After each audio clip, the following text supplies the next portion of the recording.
I was still holding the $3,000 receipt in my hand when my husband looked me in the eyes and said, "You should wait outside. This is a family dinner." We were at a very fancy restaurant. It was the kind of place where the lights are low and the menus don't have prices listed. My husband's whole family was there, his parents, his sister, her husband. I had made the reservation and planned everything. It was supposed to be a celebration for his new job title. From the beginning, I noticed how they treated me. They talked around me like I wasn't there. They laughed at inside jokes I didn't understand. When I tried to join the conversation, they ignored me or quickly changed the subject. I kept quiet, thinking maybe I was overreacting. The dinner went on for hours. Everyone ordered expensive dishes: lobster, steak, multiple bottles of wine. No one even glanced at the prices. I assumed they were all going to split the bill. When the check came, the waiter placed it in the center of the table. No one moved. My husband gave me a quick smile and said, "Can you get this one?" I forgot my wallet. Then one by one, the others gave their excuses. His sister said she left her purse in the car. His dad said he didn't expect to pay tonight. His mom laughed and said, "You're doing well, right?" I didn't want to cause a scene in a crowded place, so I paid $3,000.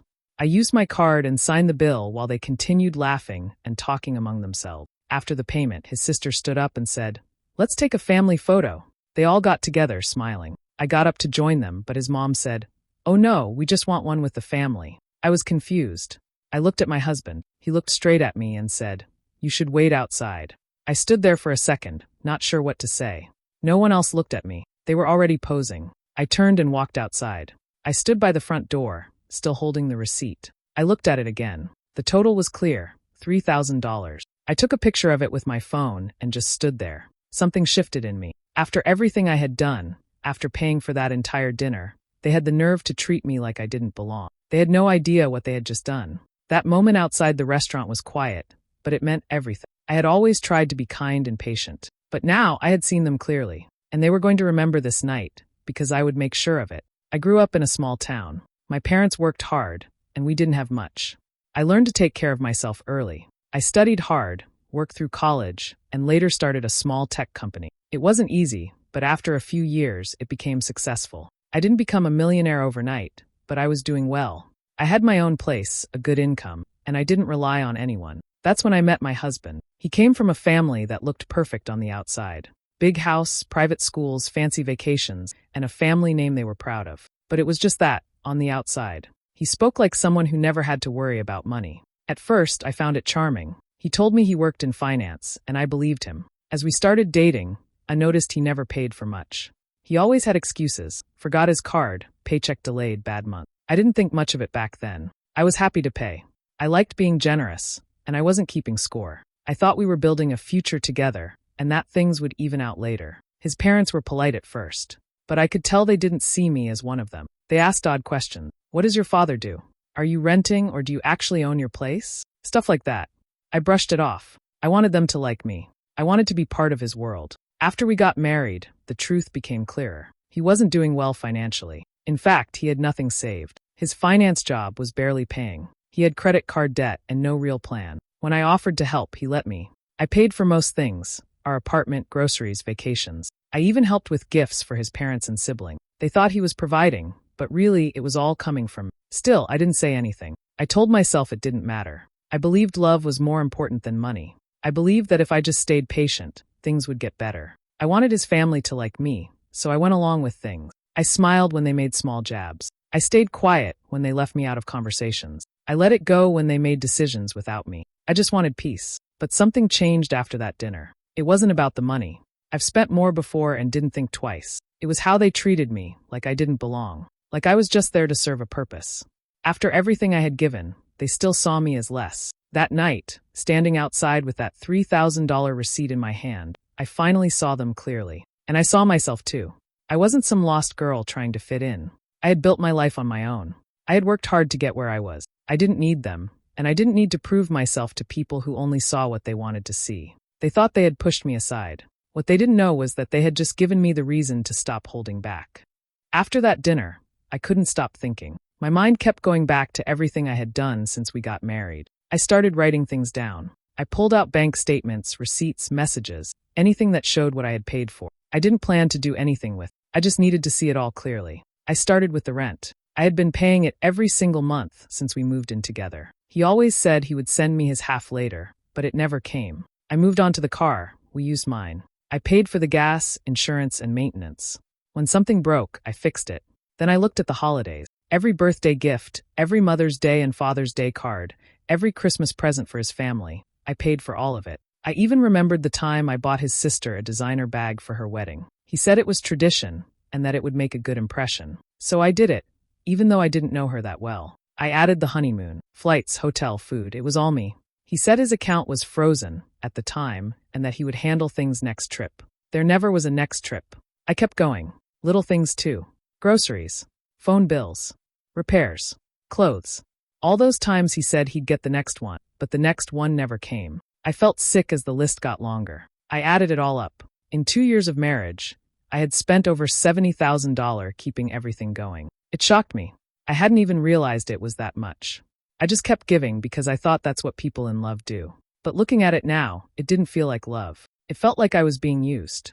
That dinner wasn't a one-time thing. It wasn't just about them forgetting their wallets or asking me to leave the table. It was part of a pattern. I had always been the one giving, and they had always been the ones taking. They just got bolder over time. First it was small things, then it was everything, and he never once stopped it. Not once did he say, "She's done enough." Not once did he stand up for me or say thank you. He acted like it was normal, like I owed them something. As I kept writing, I felt something change inside me. Not loud, not fast, just a slow, cold understanding. I had been blind for too long. I thought I was building a life with someone who cared, but all I was doing was funding a lie. They wanted to act like I didn't matter, like I was just the person who paid the bills and stayed quiet. But I was done with that.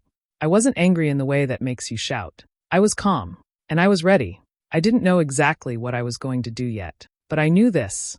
I would never let them take advantage of me again. A few days after the dinner, I sat down with my husband and told him I was sorry. I said maybe I overreacted. I said I wanted to make things better with his family. I smiled, spoke softly, and played the role they expected from me. Inside, I felt nothing, but on the outside, I acted kind and calm. I told him I had an idea. A weekend trip. Just his family, at a beautiful cabin I would book. Somewhere peaceful, with a lake, nice views, and a big kitchen for shared meals. He looked surprised at first, then pleased. He smiled like he had won something. He hugged me and said that meant a lot to him. Soon after, I told his parents and his sister. They were thrilled. His mom said, "See? She's not so bad after all." His sister sent a message with a bunch of heart emojis. They acted like I had come crawling back. Like I had learned my place. I said they didn't need to bring anything. I would cover it all, food, gas, even some wine. I made sure they felt special. I called it a gift. Something I wanted to do from the heart. What they didn't know was that I booked everything under my name. The cabin, the rental van, the food orders, the boat rental, every detail. And I made sure the rental had certain rules. The booking was for a set time only. Access codes would stop working at checkout. The security cameras were set to alert me if anything was damaged. The rules were strict, but I didn't tell them that part. I let them believe they had full control. I planned everything down to the minute. I picked a cabin far from the city, quiet and private. I knew they would love it. I knew they would think I had forgiven them, that I was trying hard to fit in again. I acted excited. I picked out matching towels and even printed cute little welcome cards. I baked cookies and packed board games. Everything was perfect. I made it look like I was doing all of this because I cared. But it wasn't about kindness. It was about showing them what I could do and how easily I could take it all away. I didn't yell, argue, or bring up the dinner again. I let them believe what they wanted. I let my husband brag about how thoughtful I was. He said things like, "She really knows how to take care of everyone," and they all smiled. No one thought to ask how much it cost. No one offered to help. Just like before.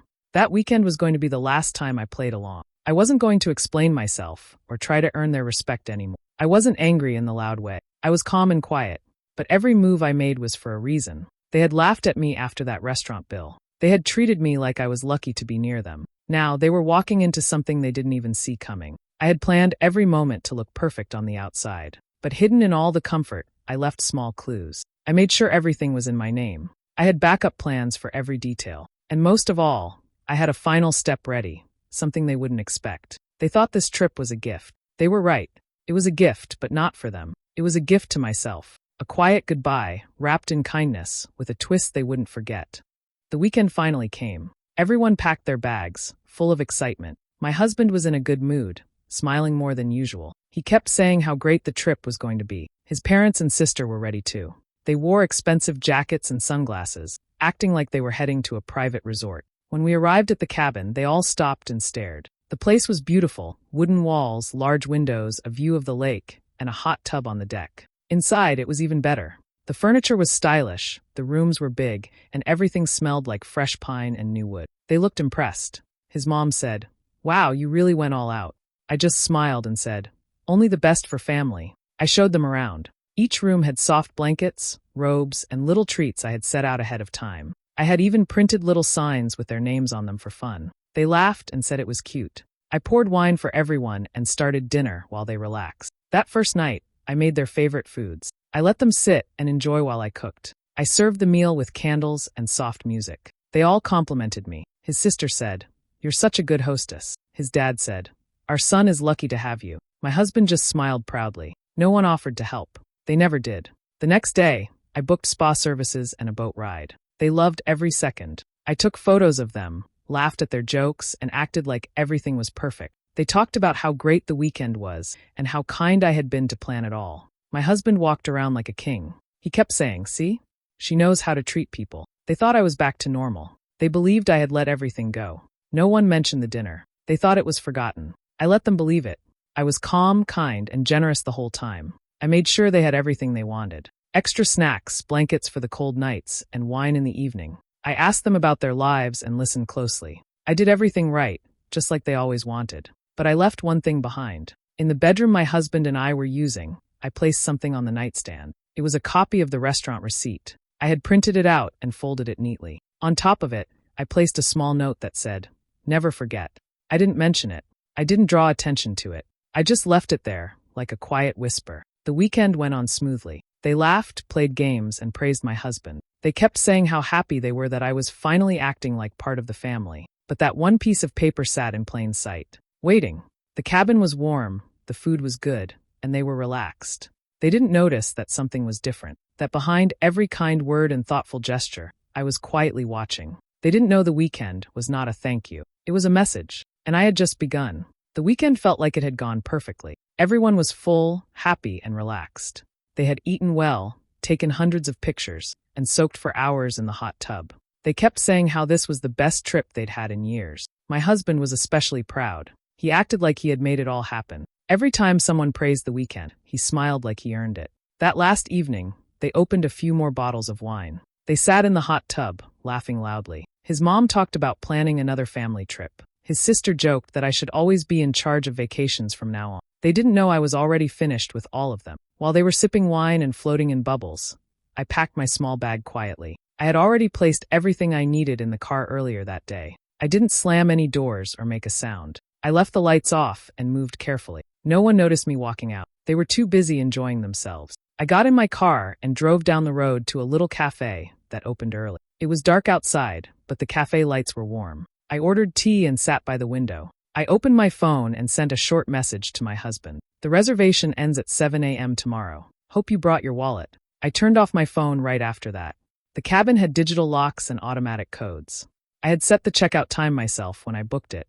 At 7 a.m. sharp, the code would expire. The doors would lock. The alarm system would turn on. And since everything was under my name, no one else could contact the owner or get in. I sipped my tea slowly, watching the sun rise. I imagined them waking up after a long night of drinking. Wet towels on the floor, empty bottles on the table. Then someone would try to open the door to get fresh air or grab something from the car. But the door wouldn't budge. Panic would set in. They'd try all the doors, check the windows, search for the code. They'd look for me, but I'd be gone. No phone calls would go through. My husband would check his messages and find only the one I left him. He would read it over and over again, finally realizing that I had walked away. I could picture them standing outside, half-dressed, barefoot, or in wet clothes from the night before. No ride, no access to the house, no idea what to do next. Eventually, they would have to call for help. Maybe they'd get a weak signal and order an Uber. Maybe they'd walk down the long gravel road until someone passed by. But no matter what, they'd leave that cabin cold, confused, and embarrassed. They had laughed when they thought I was weak. They had smiled when I paid the bill. They had rested while I worked to please them. Now they were standing in the mess they created, and I wasn't there to clean it up. I didn't need to scream. I didn't need to explain anything. They would figure it out on their own. I had done everything quietly, but the message was loud. I finished my tea, took a deep breath, and looked outside at the road ahead. This time, I was driving toward peace. And they were finally left behind. When I got back home after the trip, I didn't waste time. I already knew what I had to do. I walked into our apartment, looked around, and felt nothing. The place felt cold, even though it was clean and quiet. I had paid for every part of it, and now I was done. The first thing I did was open my laptop. I went straight to the bank's website and removed my name from every account we shared. I closed the joint savings account. I changed the passwords for anything that had my name or money linked to it. I also blocked him from using my credit cards, since he had copies saved on his phone. I didn't want him to spend another dollar that belonged to me. Next, I dealt with the car. It was under both our names, but I was the one making all the payments. I had paid the down payment, covered the insurance, and paid every monthly bill. I called the dealership and explained that I wanted to sell it back. They told me what I needed to do, and I handled it the next day. I didn't even tell him. He could figure it out when he went looking for it. Then I wrote to a lawyer. I didn't cry or hesitate. I just explained the situation and asked to start the divorce process. The lawyer responded quickly and asked for details. I had saved every receipt, every message, every payment. I had proof of everything I had done. I sent it all. But I wasn't finished. I made a list. Line by line, I wrote down every single expense I had covered since we got married. Rent, food, clothes, gifts, trips, bills, his personal spending, family events. I even added small things like streaming services, furniture, and gas. I added everything. Then I calculated the total. It was more than $70,000. After that, I added interest. I looked up the fair rate, added it in, and printed the final document. I wrote at the top in bold letters, amount owed. Then I wrote a short message. I was generous. You were ungrateful. Here's the truth in numbers. I mailed a copy to his parents and one to his sister. I knew they wouldn't like it. I knew they'd say I was being dramatic or unfair. But I didn't care. They had treated me like a wallet with no feeling. Now they could see just how much that wallet had given. Lastly, I opened my phone and scrolled to a photo I had taken. It was from the restaurant, just after I paid the $3,000 bill. In the picture, they were all laughing, drinks in hand, smiling wide, proud of themselves. I added a caption, $3,000 well spent. Then I hit send. I didn't wait for replies. I didn't want fake apologies or excuses. I wanted them to know that I saw everything clearly now. The games were over. The money was cut off. So was my time, my energy, and my care. They had made me feel small. Now they could feel what it was like to be left with nothing. After I sent everything, I turned off my phone for a full day. I needed peace and silence. When I turned it back on the next morning, the messages came in fast. My husband had called over 10 times. He left long texts trying to explain. He said he didn't mean to hurt me. He asked me to come home and talk. He promised to fix everything. Then came the messages from his family. His mom left a voicemail saying, "You've embarrassed this family." His dad said I had gone too far. His sister wrote, "This isn't how you handle private matters." They weren't sorry for what they had done. They were just upset they got caught. None of them said thank you. None of them apologized for the money, the lies, or how they treated me. All they cared about was how they looked now that I had pulled away. That's when I decided to tell the full story, but not to them. I opened Reddit and wrote a post using a throwaway account. I didn't share names, photos, or any details that could link it to me directly. I told it like a story, how I paid for everything, how I was pushed aside at dinner after spending $3,000, and how they treated me like an outsider. I wrote about the trip, the exit, and the invoice.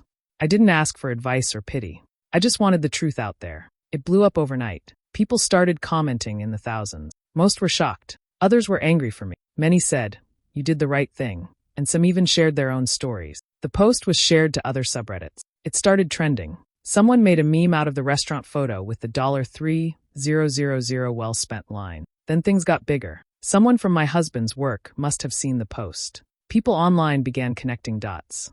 Screenshots from his and his family's public accounts started to appear. Old comments they had made about gold diggers, lazy wives, and keeping women in line were found and reposted. The internet didn't hold back. His company got tagged. Then they got emails. A few days later, I heard from a mutual friend that he had lost his job. Quietly let go, no public reason. But we both knew why. His family tried to fight back. His mom posted a long message online about how I had betrayed the family. But it didn't work. People had seen enough. They knew the truth. And the internet rarely forgets. For once, they had to deal with the shame they always tried to put on me. I didn't gloat. I didn't reply to their messages. I stayed silent and watched everything unfold. They had made fun of me for years, used me, and pushed me aside. Now, the world saw them as they really were. It wasn't about revenge. It was about showing them I was done hiding, done pleasing, and done staying quiet. They thought they could treat me however they wanted. Now they were living with the results.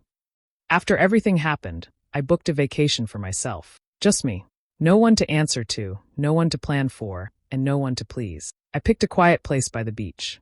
The kind of place where I could hear the waves at night and walk barefoot in the morning. I didn't make a schedule. I slept when I felt like it, ate whatever I wanted, and took long walks without checking my phone. I read books I had forgotten I owned. I watched the sunset every evening and listened to music I loved but hadn't played in years. For the first time in a long time, I felt like myself again. I remembered what it felt like to be free. Not just free from them, but free to just be me, without guilt, without fear, without needing approval. After I got back, I slowly started building a new life. I didn't rush anything. I kept things simple. I focused on work, spent more time with people who truly cared, and finally cleaned out the things in my apartment that reminded me of the past. Eventually, I started dating again. Not because I needed someone, but because I wanted to see what else was out there. I met kind, respectful people. People who listened when I spoke and didn't expect me to carry everything. It felt new. It felt good. I also started doing things I used to love. I went back to painting, something I had given up during the marriage. I joined a weekend hiking group. I even started learning guitar just for fun. All the small parts of me that had been pushed aside slowly came back. And I welcomed them. I changed how I handled people too. I started setting boundaries, strong ones. I didn't let anyone talk over me. I didn't let anyone guilt me into doing things. If someone tried to take too much, I stepped away. I protected my peace like it was something valuable, because it was. The post I had shared on Reddit kept growing. Months later, I still got messages from strangers. Some said, "You gave me strength." Others said, "You're a hero." Many said, "Thank you for speaking up." It surprised me at first, but it felt good to know my story helped others. Some people sent long messages about their own lives. Women, men, even couples who had gone through similar things. They said reading my story made them feel less alone. That made everything I had been through feel worth it. One night, I sat alone on my balcony looking up at the sky, and I thought about everything. For years, I had made myself smaller to fit into their world. I had said yes when I wanted to say no. I had stayed quiet when I should have spoken. I had paid and given and waited, for love, for approval, for peace.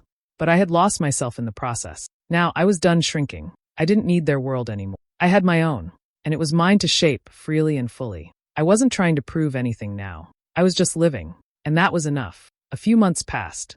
Life was calm and quiet, just how I liked it. Then one afternoon, I opened my mailbox and found a white envelope with fancy gold writing. I didn't recognize it right away, but when I opened it, I let out a small laugh. It was a wedding invitation from my ex-husband's sister. She was getting married again, and for some reason, had decided to invite me. Maybe she thought I had moved on and would forget everything. Maybe she thought I would feel honored to be included. Or maybe she just wanted to look good by pretending we were still family. The card had all the usual details: date, time, dress code. Then I saw the RSVP card.